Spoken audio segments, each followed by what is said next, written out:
Сәлеметсіздер ме, құрметті әріптестер? Здравствуйте, уважаемые коллеги. Бүгінгі біздің сабағымыз шығармаларда кездесетін штрихтар мен жұмыс жасау әдісі. Мақсаты оқыту процесіндегі педагогикалық жұмыстың басты мақсаты оқушылардың қабілет, дарын, икемділігін үнемі қадағалай отырып, олардың шығармашылық ой қабілетін жан-жақты жетілдіріп, саналы көзқарасын қалыптастыру. Яғни оқушы әрбір игерген шығармасын ой елегінен өткізіп, терең түсіне түйіндей ойнауы қажет. Композитордың шығармаларын насихаттай отырып, шығармада кездесетін штрихтарды түсіндіру, үйрету, оқушыларға қазақтың күй өнері туралы түсінік беру, адай күйінің шығу тарихын таныстыру, күй мазмұны мен мінезін талдау. Ырғақты дамытушылығы, ырғақты сезіну, биік дыбыстарды есту, музыканы есте сақтау, есте көру, ойнау өрісін жетілдіру, эмоциялық ерік саласын жан-жақты дамыту, және гамма, этюд шығармаларымен меңгеру. Бүгін менде сабақта Дәулетхан Раяна, 4-ші сынып. Кәні бірінші қолымызды жүргізіп алайық. Дәулетхан Раяна. Кәні қолымызды жүргізіп алайық, Раяна. Қандай гамма өнер?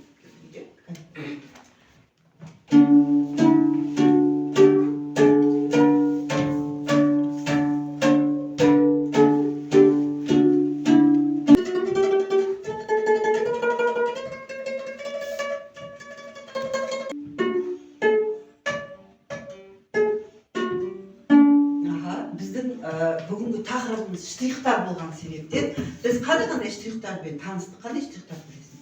Лига, тремоло, стаккато, пиццикато. Лига, тремоло, стаккато, пиццикато. Және біз тағы да акцент деген. Бұдан да көп күйлерде кездесетін штрихтарды білеміз. Біз қазір келесі үйге берген тапсырма этюд, черный. Ойнай қойшы этюдтар.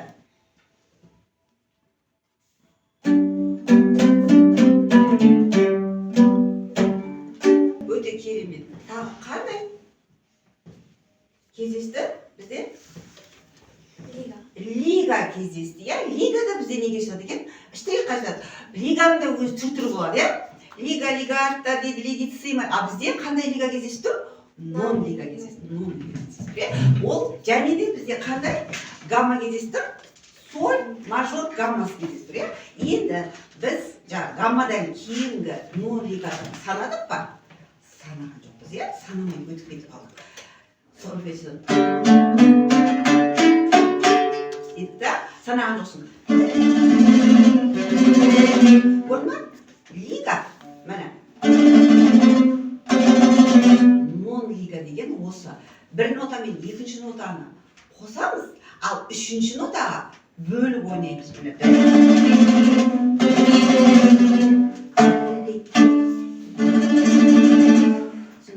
Енді қайтадан басынан бастап ойнай қойшы.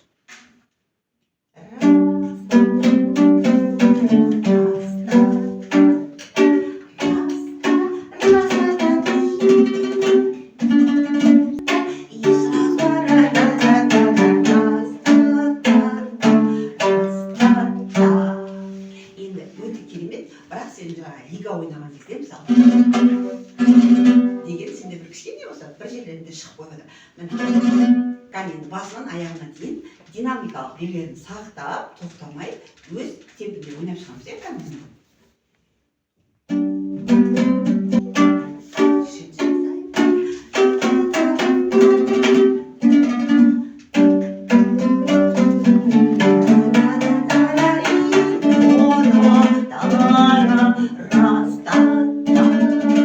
Өте керемет.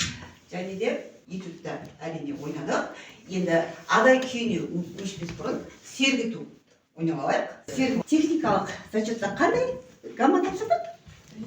Ми мажор. Қандай белгі? Қанша белгі бар? Кәдіміздерге ми мажор гаммасын қойып берші. Асық ойнау дейді.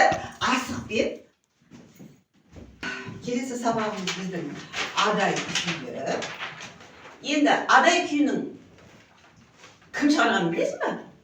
Құрманғазы атамыз шығарған. Адай күйімізді талдамас бұрын, адай күйін біздің Құрманғазы атамыз адай еліне барған кезде шығарған екен. Себебі адай елінің рухының еркін мінезіне, батырлығына ешкімге бас имейтін өте қайсар рухы бар ел екеніне таң қалғаны соншалық ол адай деген күй шығарған. Себебі біздің қазақ халқы өте өзің білесің, қайсарлы, жігерлі келеді, батыр мінезді келеді. Әр облыстың өзіндік бір ерекшеліктері болады. Атырау облысы ол батыс Қазақстан облысының бізде тек қана қандай күйлер шығарған, бізде батыс Қазақстан облысы төкпе күйлер шығарған. Мысалы, шертпе күй бізде көбінде мынау шығыс Қазақстанда ең алғаш шыққан, одан кейін оңтүстік Қазақстанда солай кете береді. Міне адай күйін талдап көрейікші енді. Адай күйін тан әнісін айта ғой, талдап көрейікші. Қандай? Ре минордан, қанша бөліктен тұрады? 3 бөліктен. Бірінші негізгі бөлік болып бөлінеді екен, ортаңғы, соңғы бөлік. Неге олай? Мысалы, кейбір халық күйлерінде бізде былай естіледі. Бірінші бөлім, екінші бөлім, үшінші бөлім, бірінші бөлімде қайталанады. Қандай бір күйлерді байқасақ, соңғы бөлім қайталау керек. Ал бізде мына Құрманғазы атамыздың күйлерінде осындай ерекшелік бар. Бас буын, негізгі буын, соңғы буында қайталанбайды. Тек қана бас буын, ортаңғы буын, негізгі буын болып бөлініп отырады. Және де бізде бұл жерде қандай қиындықтарға тап болдық біз. Қағыстарына тап болдық. Бұл қағысы өте күрделеніп келеді екен. Және бұл күйдің ерекшелігі бірінші негізгі тобы бізде екпіні, жігерлі, қарқынды, батырлық рухы бар, күшті сезіммен ойналады екен. Ал екінші бөлім бізде қалай ойналады екен? Әуені біртіндеп, өрлеп, мына жылдамдықтың шырқау шегіне жететіндей қылып эмоциясы өте күрделі күй екен екінші бөлімі. Ал үшінші бөлімі енді сәл қарқыны, сәл басылған және жоғары дәрежеге жетіп, күш-қуат әсері өз орнына келген кез екен. Кәні, енді ойнай қояйық. Ойнаған кезде қандай болсын мінездемесін бере отырып, әрбір саусағымызды перненің түбіне қойып, мына динамикалық белгілерін сақтай отырып, халыққа жеткізердің алдында не істейміз? Оның мінездемесін түсініп алуымыз керек. Не үшін? Бұл күй не үшін шықты? Не себепте? Сен халыққа шыға салып, қалай болсын солай, былай айтқан кезде тек ноталарын ғана ойнап бере алмайсың ғой, дұрыс па? Ол үшін біз барлық жан-жақты штрихтары бар, динамикалық белгілері бар. Бүкіл қағыстарын және ұзақтықтарын сақтай отырып, халыққа мінездемесін, күйдің мінездемесін толыққанды жеткізуге тырысуымыз керек.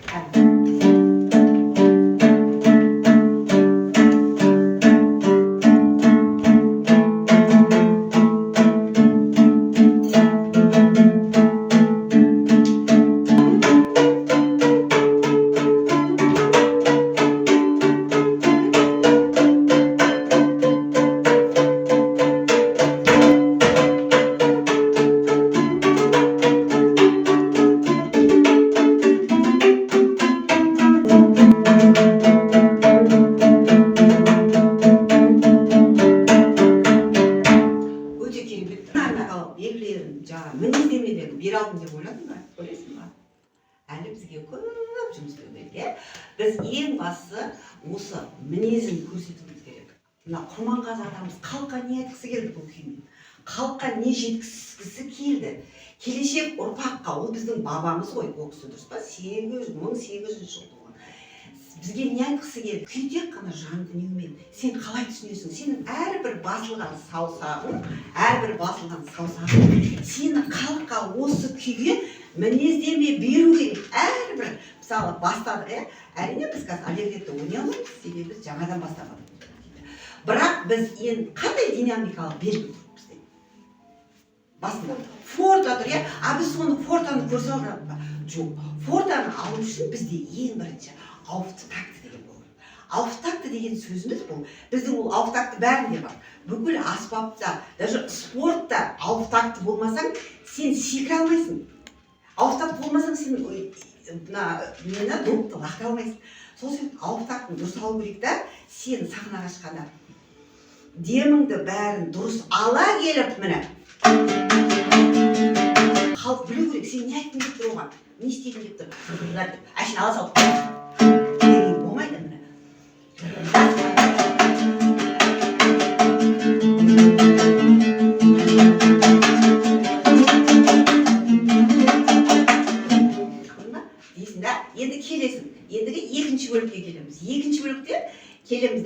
бұл жерде сәл еркін шығамыз. Еркіндікке мүмкіндік береміз. Халыққа қандай еркіндік керек, соны саған айтайын деп тұр. Біз мына келіп, екінші бөлімде, екінші орта буында, мына фортиссимаға жетуіміз керек. Фортиссимаға жету үшін біз не істеуіміз керек? Кришендо жасауымыз керек. Үшінші бөлімде не істейді екенбіз? Үшінші бөлімде енді біз жоғары қарқынға жеттік. Енді күш қуатымызды жақсылап ауықтартуымызды алып, бір сарында халықпен әңгімелеседі екенбіз.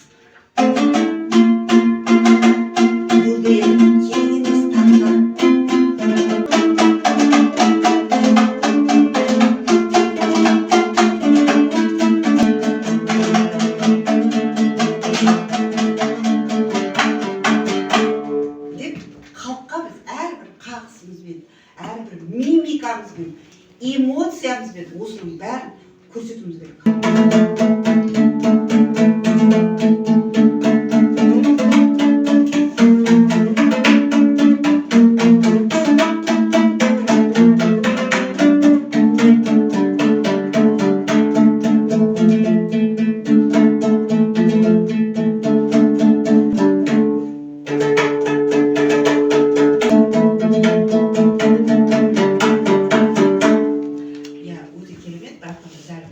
Жұмыс жасауымыз керек.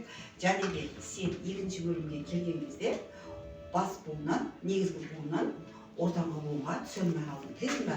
Баяғыда менің ұстаздарым айтатын, осындай бір күйлердің өзі бекер бөлікке бөлінбеген. Сол келесі негізге бөлімге бөлу үшін алдында екі кітапты өзіңді еркіндік бер өзіңе. Мысалы, сразу ауықтаттың алда. Ауықтатты алған жоқсың, көрдің ба? Еркіндік беру керек мына буындарға, мына жан дүниеңе сен еркіндік алғысы келіп тұр ғой халық. Еркіндікті аңсап тұр. Сол еркіндікті сен мына әрбір қолыңмен, саусағыңмен, мына буындарыңмен түсініп, соны халыққа, мына отырған халыққа жеткізуіміз керек, түсіндің ба? Одан кейін сен мына үшінші бөлікке келген кезде, екінші форта сенде болмай қалды. Енді де ауықтатын алу керек.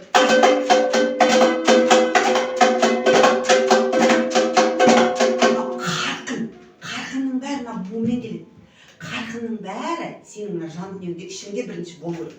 Сол ішіңде болған кезде ғана барып қолың арқылы домбыраға беріледі, түсіндің ба? Содан кейін барасында жаңадан деймін. Енді мысалы соңғы бөлім деген кезде енді қолың шаршайды ғой, күшің шаршайды. Ол кезде енді біз не істеуіміз керек? Кішкене болса да өзімізге де саусақтарымызға да бәріне мүмкіндік беріп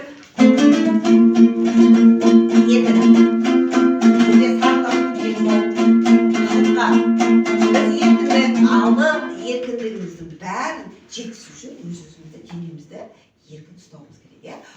Мына бүкіл ойнап отқан шығармамызды, бүгінгі еңбегімізді халыққа көрсете аламыз. Міне қорытындыламас бұрын біздің Раяна өз-өзін бағалап алсын. Маған бір сұрақтарың бар ма?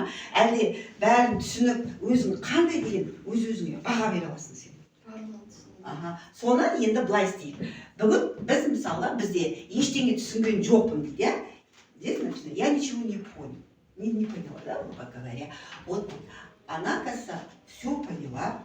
Но вопросы, у тебя сұрақтарың бар ма маған? Маған ешқандай сұрақтарың жоқ. У меня нету. Деген кезде сабақ барысында оқушы белсенділік танытып, өз ойын жақсы жеткізе білді. Домбырада ойнау шеберлігі, штрихтарды сауатты меңгерді, әңгіме көрсетті. Үй тапсырмасын жақсы меңгерген. Техника көтеру дұрыс жолға қойылған оқушының дайындығы оң бағаланды деп ойлаймын. Үйге тапсырма, Раяна, үйде интернетті ашасың, адай күйін, өткенде мысалы айтқан. Сосын штрихтарды тағы да бір рет қайталаймыз. Үйде осы толық адай күйімен дайындау. Бұның темпі өте жылдам. Сол жылдамдық шегіне жету үшін біз не істейміз? Жұмыс істейміз, иә? Рахмет.